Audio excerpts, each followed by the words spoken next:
G'day jabronis, it is the Verd back with you again for the UBC here, and we are here for the post-draft rankings. There was a draft recap video, but I kind of messed it up because my computer's been terrible, so I'm on a different computer now. So basically we just decided that Jspecks and I would just discuss the post-draft rankings, looking at teams now that we know what they've drafted, not looking at any of their battling style, but what they've drafted and what that can mean, and we're going to rank them from 10 to 1, to say who we feel is looking very good going into the season. But as I said, I am joined by my illustrious co-host here and the chief analyst of the UBC Season 2, Jspecks. What's good, people? It's your boy. I am here. I am alive. And let's get this cracking. Alright, so I'm not going to beat around the bush, guys. We're going to try and make this as short, sharp, and shiny as we can because we don't want to ramble on. You guys know that you can check out the teams basically on the UBC website, which we will link you in here, and you can check out all the matches as hopefully replays will be uploaded there too. But anyway, let's crack into this, Jspecks. In the 10th spot for me, I have the Seattle Seadras, which is coached by Tyler. He was already my number 10 from the pre-draft, and really, after his draft, I haven't seen any reason to put him any higher. I think his draft was okay, but obviously having that Rock's weakness that we talked about that's going to be hard to cover by making Mew a defogger every week, I feel that he might struggle this season, and I honestly just haven't seen any reason to put him above anybody else that I had recently in the rankings. Do you feel the same? I'm trying to look at it now. I'm trying to get a... I mean, honestly, looking at all the teams, they're all pretty threatening. So, I mean, putting him at the bottom isn't necessarily disrespect. It's just we have to look at everybody's body of work and rank them accordingly. So I mean, I'm looking at everybody's body of work. I can sit here and say I agree with you because I only agree with half of this team. The rest of it, I'm looking at it and I'm like, eh. Yeah, defensively speaking, I'm worried about it for him. But hopefully he can pull through and maybe get some good results. But time is gonna tell. Shall we move on to number 9? Indeed, we shall. So number 9, I also kept the same from when I initially did it, and that is John of the Florida Gators. I think he has an okay team, has a lot of offensive threats, but there's not really a lot of synergy, and it's just one of those classic situations we talked about where somebody has a lot of physical attackers and barely any special attackers, which can make it a lot easier for your opponent to prepare for the team. I just feel defensively it's a little bit lacking, but yeah. Yeah, I hear you. You said the Florida Gators, right? I actually like that team. I mean, synergy-wise, it might not be the best, but he has a team where if for some strange reason he had to prep last minute, he can just throw together a combination of his threats and still be very, very scary. And I mean, almost every single one of his mons are threats, minus Lantern. So, and Golbat, of course. I don't have him at my 9 spot. I'm trying to look and see here. It's a tie between, for me... Hold on, let me look again. Let me just make sure I'm not overlooking anything. Yeah, I think for me, my number 9... Hold on, let me look. See, because now I'm getting... I think I got to put CJ there. I mean, just like with the previous ranking, and I said the top 10 is like, yeah, the top half of this team, from what I see, look like they can do damage. But then you get down to the lower half, and it's just like, when I'm ranking his lower half to other lower halves, he has one of the lower halves, in my opinion. No offense to my boy CJ, that's my boy. I'm sure he's going to prove me wrong multiple times this season. But it's just looking at the mons. It has nothing to do with anybody's battling skill. It's just looking at names on paper. So does that mean you put John, you put the Gators at 8, and you put the Orioles at 9, basically? Yeah. Well, actually, funnily enough, I put the Orioles above the Gators at number 8. The reason why I just put them a little bit higher is because there is some level of synergy there, I feel. You know, you have things like Clefable and Excadrill, and those are 2 Pokemon that I think, when you look at John's team, yeah, sure, he has a lot of Pokemon that he can smack together and make a good team, but when you look at CJ's team, he's got 3 Pokemon right at the top there, Clefable, Excadrill, Rotom Wash, that you could bring to any battle in this league, any battle in OU, and you know you've got yourself a solid start right there. And then, sure, the rest of his team is lacking a little bit, but at least he has a few more defensive options than John does, and I think he just has a lot more presence with his team than John does. And I just feel that the fact that he has Clefable plus Extra Jewel plus Rotom, just those three are the thing that makes me want to put him above John, is the fact that it's three Pokemon that we know in this format are very substantially strong.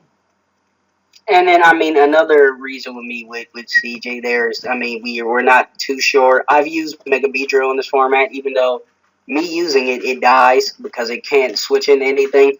But, I mean, at least we know it's a threat. Not saying that there's anything against Mega Sceptile, but it is weak to the most common hidden power, which is basically the most common move for coverage. So, I mean, I'm very interested to see how that works out. Alright, let's keep on moving on. Now, keep in mind, guys, that we're trying to keep this as true as we can to where we rank these guys before the draft happens. So it's looking at how much they've kind of changed after seeing the things that they've drafted. So for number 7 for me, I've actually got Kahona of the Violet City Moltres.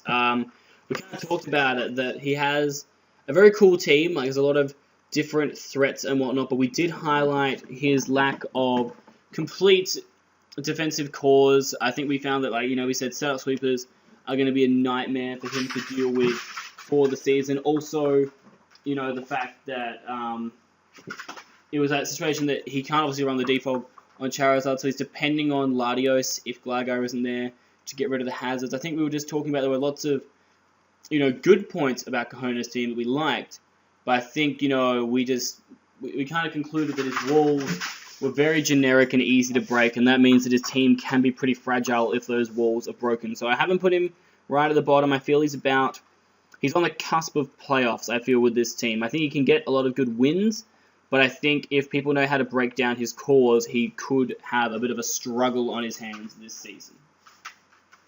Yeah, I hear what you're saying. I actually think in that slot I have to put Orso in the Windsor Weaviles, and then I have him right above Orso. Just because, I mean, Orso does have Victini and Suicune and Ferrothorn. He has Hags. You know what? Never mind. Swap. Yeah, I just read his team, and I completely changed my mind. I agree with you 100%. Violet City Moltres are the 7th team for me as well. Alright, so let's try and keep this moving. I've actually got also a number 5 that I'll talk about in a second. I've actually got number 6 being Tom and the Arizona Rattatas. Now, I think Tom is the biggest jumper of all the people in my rankings. I think I initially had him ranked at 8th, and I feel that with this draft he's jumped up a fair way. Sure, he has 4 Pokemon that are 4 times weak to moves, and he has a Mega Ordino, but you can't tell me that draft there is not one of the most solid drafts you've seen for a long time. I feel that is a very solid draft that he would use extremely well. I don't really see too many big faults with it, and I can't rank him a lot higher because I know that his battling has been a bit shaky in the past. So for now, I'm going to leave him at number 6, saying that he will make the playoffs. Currently is my prediction. Whether he can go on from there and do a bit of an A drive, I don't know. But, I mean, for me, he's definitely a solid 6 in these rankings. But what do you think, Specs? Yeah, his team is, like, I like his team up until Poliwrath Mega Audino. Like, I like the Mons up until that point I love, but I hate the Poliwrath and I hate Mega Audino. So, I mean, as far as the ranking go, his goods clearly outweigh the bads, but I can't put him in my top 5. I'd have to leave him at 6 as well. Because, I mean, he has way too many threats to put him any lower with Heatrances or the Gulch, Shaman. I mean, his team is threatening. Sneasel, this Maggie is. It's just, I don't know what he's going to do with that Mega Audino. Obviously, it's for one thing and one thing only, to sit there and take hits in the face, and to be a cleric, obviously. But other than that, I mean, I don't know what other utility that thing's going to be able to bring to his roster. And a Mega in this format is very important, which is why I usually try to go for something that can make a very big presence, whether it be offensively or defensively. And I just don't think Audino has that on the defensive side to be that much of a factor. That's fair enough. All right, let's roll into then the top 5 that we're already up to now. In 5th place, I've got to go with the Windsor Weavers, and also I feel that his team isn't good enough for the top 4, I don't think, but it's probably the closest any of the other teams are going to get to the top 4. I think that we talked about it. He has some very, very solid cores and some very terrifying offensive threats. There's no Pokemon on that roster that you can't be afraid of being an offensive threat. Even Sableye and Ferrothorn can be run very strong offensively. I think he's got some very nice cores like Mega Sableye, Ferrothorn. You got like Victini and Suicune.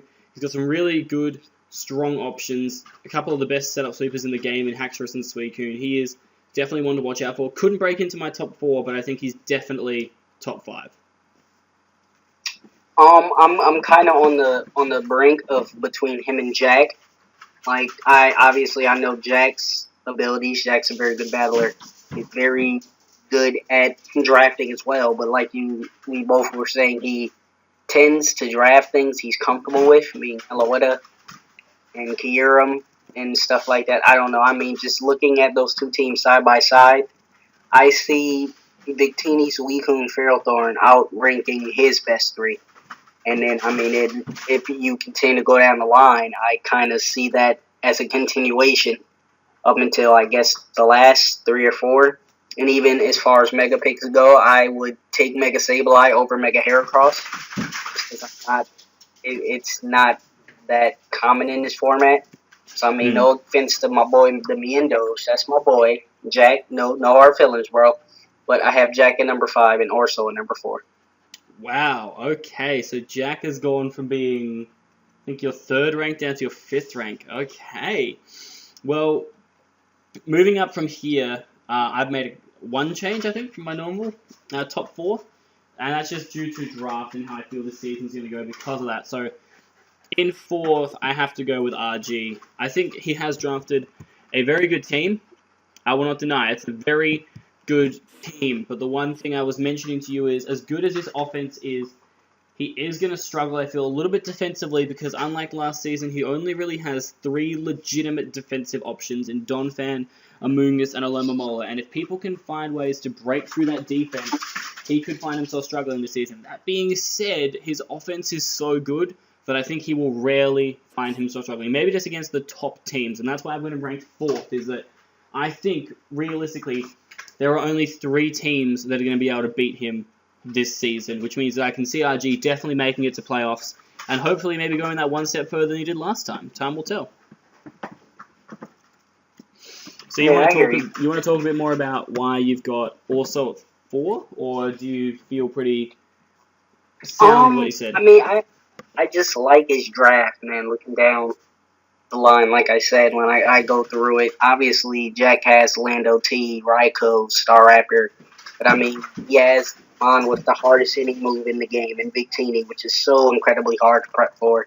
He has Suicune, which, like you said, is one of the best setup sweepers in the format, in the game, period, as well as Mold Breaker Haxorus. I mean, his offense is ridiculous, and then he has Ferrothorn, he has Togekiss, so I mean, he can just sit there and paraflinch you to death, and I've seen that happen firsthand. And then he has Galvantula, he has Crobat. I mean, as far as holes on his team, I'm not seeing too many. I mean, he has a pretty good team. That's a team I'd like to use if I had in this type of format.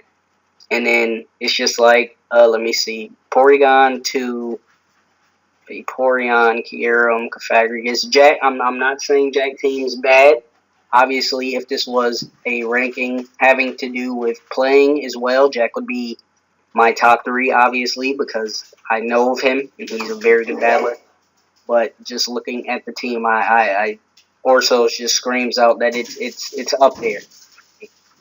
I mean, when it comes to me analysing his teams, I do focus on the person's ability as a battler as well. Like, it's looking at how they will go with the team, I suppose. And that's why at number 3 I put Adam. So I put Adam at 3 again this season. Oh, sorry, like my pre-draft rankings, for a couple of reasons. The first one is that I feel this team has not, I believe, given him an advantage over Jack and I. So straight up, I feel that Jack and I will do better than he will this season. That's just knowing how we are as battlers, and builders and whatnot. That's just how I feel. I feel that his team is okay, but it's honestly one of the worst ones he's done in a while. I think him getting sniped in the middle of that draft really made him struggle for a lot of team synergy. He's basically just taken a bunch of decent Pokemon in a draft format, put them together, and is now just praying it all works. Whether it does or not is a bit too early to say, but I definitely feel that he will have some good battles this season. I think he'll have some very tough opponents to deal with, but I think just generally speaking, I'm not the biggest fan of the team, but I know of his ability as a battler that he can make any team work well. So I still think he's a bit better than RG because I feel like he has decent matchup against a lot of people with this team because, like I said, there's a lot of Pokemon that work well in a draft format, so they're always going to have decently good matchup. But I feel this season is going to be an interesting one for him. I think what we need to see this season, and I'm just going to say it right now, I'm probably not going to try and help him. Like, sometimes he'll ask for my advice when it comes to team building. I'm probably not going to give it to him this season because I want to see how well he can do by himself. Because, we haven't really seen that a lot from Adam. Well, I haven't really seen that a lot from Adam unless it's been Adam versus me. And when he's building by himself in battles against me, he has struggled in the past. So I want to see the kind of creativity he can show us. And that's why I've currently got him at 3. Because I feel like with his draft against Jack and myself, I don't think he's any higher than that. All right, I like it. I hear you.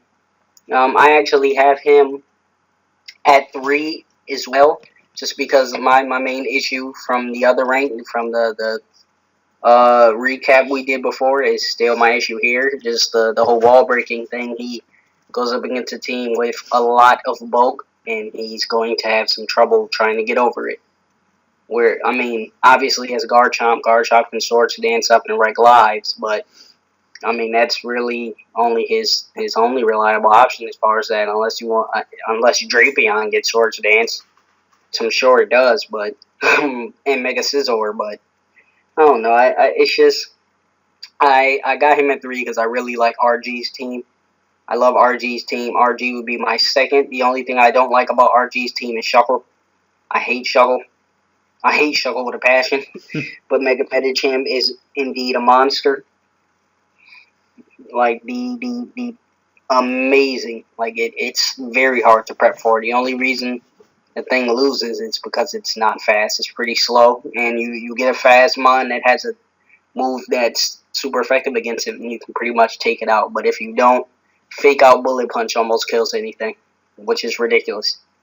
That's very true. He does have a very scary team. I guess the thing that made me put him a bit lower is that the way I've seen him battle is he's more used to a more kind of defensive rotation team. So it's very interesting to see how he's going to go with a more almost hyper-offensive team. So, I don't know.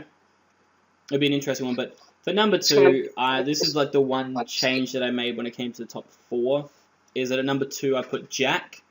And a lot of people are going to think that it's an ego pick putting myself at first, but quite frankly, I think I have drafted better than Jack in this league. I think that Jack's draft is okay, don't get me wrong. I think I gave it like an 8 out of 10. It's an okay draft. Is it the best one he's ever done? Hell no. It's not the best draft he's ever done. I feel that, he's lacking a lot with this core, and I don't know where he's going to, find the stuff that he's lacking. But I think that defensively speaking, it's not too bad. Like, he has okay defensive cores, a slight dependency maybe on Vaporeon, but other than that, solid defensive cores. The offensive side of things, he has some okay offensive options. Like, none are really like screaming out to me as like super. Like, Staraptor, yeah, kind of terrifying to deal with. Raikou, good Volt Turner. Landorus T, it's okay in this format. I'm not really a fan of it in this format. And the thing that made me put him second is that I said he was going to be the best person this season. And in my mind, I still think he's going to be my biggest challenge this season. But with this team, compared to stuff that I know he's drafted in the past, I don't feel as threatened by him. I feel that it's a good team still, and he's a very good battler, so he'll make it work. But I'm not overly concerned going into the battle. Completely understandable. I hear that. And obviously, since RG is my number 2, I have you as number 1. Now, this is not favoritism at all. It's not like Bird was like, Specs, please, make me number 1, and I'll get you cookies. I don't care about cookies. I don't take bribes. But it's just a simple fact that his offensive prowess is so overwhelming with Kieran Black and Mega Charizard X. It's going to be ridiculous to prep for, as well as Skarmory, which is a steel type. It gets the fog, it gets spikes. I'm pretty sure it gets Stealth Rock. I mean, that right there. Plus, he has the Digger's Bee for more wall breaking. He has the Cobalion for switch initiative. Roserade is a very underrated mon. Slowking is amazing, especially with that regenerator. He has the Undertaker. That's all I have to say. You don't have to say anything else other than that. And then you have that eel there, that Electros, that Escalators. Eels. SpongeBob reference. If you don't get it, she's not old enough for you, bro. But Electros is way too diverse, and I mean it's just a whole lot of diversity. Again, I still have the same problem with Bird's team. I hate Aromatisse. And unless he pulls out a rabbit from his Aromatisse hat, I will continue to hate Aromatisse. I just don't like Aromatisse. It is my least favorite fairy. I hate the design. It is not aesthetically pleasing in the least bit. But, I mean, depending on what Bird wants it to do, if it does it well, then by all means, maybe he can convert me to the other side of being able to tolerate it. But I will still hate it.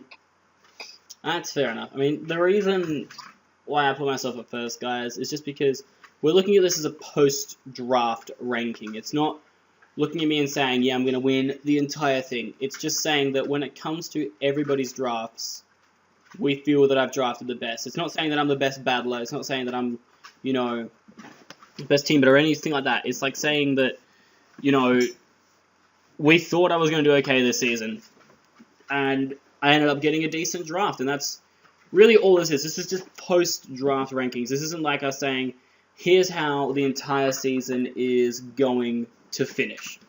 It's just us, collaborating our thoughts and saying, well, when you look at the stuff that I was able to get, and you look at what everybody else has got, it's just the best one there is. Obviously, everybody else that's in the league, they know that this is just our opinion. This isn't fact. They can prove these opinions wrong. They can go out there, they can kick some poker ass, and they can get themselves established as the top threats. And every week, Jspecks and I will talk about it, like people who, are moving up and moving down in the power rankings. And we implore you, we want to be proven wrong. We don't want to be right every single time. We want to see some surprises. And obviously, honestly, I don't want to put myself at first, but going into the season, I feel like I am, and I want some people to come along and prove me wrong and beat me and humble me and make me realize, okay, maybe I'm not the best. He needs to be knocked off his high horse. He is on a very high horse. He is on a camel right now, the first hump, the highest hump. Yeah. Knock him off. Por favor. Yeah. I'm kidding. I mean, I'm excited for this season because I think there's a lot of diversity in the draft, and the rankings don't really do it justice how close we feel this season is going to go, guys. I think the lowest rating we gave a team was a 7 out of 10, and the highest rating was a 9. So in between that, we have so many different teams, and that's just rating it maybe on a draft level. We haven't rated it on how we feel the person as a battler would be, how we feel they're going to be when it comes to team building. So there's a lot of variables we haven't really covered, but as the season goes on, we'll cover them more, and I'm sure the power rankings are going to change week in, week out. But thank you for joining me, Jspecks. It's always been a pleasure having you here, giving your insight. Go check out his channel. He recently uploaded a free-for-all that he will very much appreciate you liking. So, very much appreciate. It is amazing. Amazing! And also go check out the UBC channel where we'll be uploading more videos. Check out the UBC website. And if you feel like it, you can go check out my channel too, because I sometimes upload content. But that's going to do it for us. Just type in the Dugo and you'll find him. You're an asshole.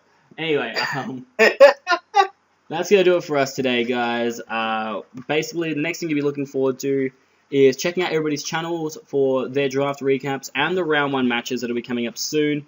And then, obviously, Jspecks and I will do our little recap of the round that was, and then see if it maybe changes where our power rankings are after round 1. But currently, heading into the season full, this is what the rankings are looking like for us, guys. Don't read too much into it. It's very early days to call, but we can't wait for the season. So, yeah, let the tournament commence. We out this bitch.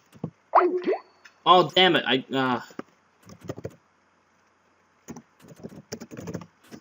God damn it. I accidentally clicked the call drop on Jspecks, not the voice narration.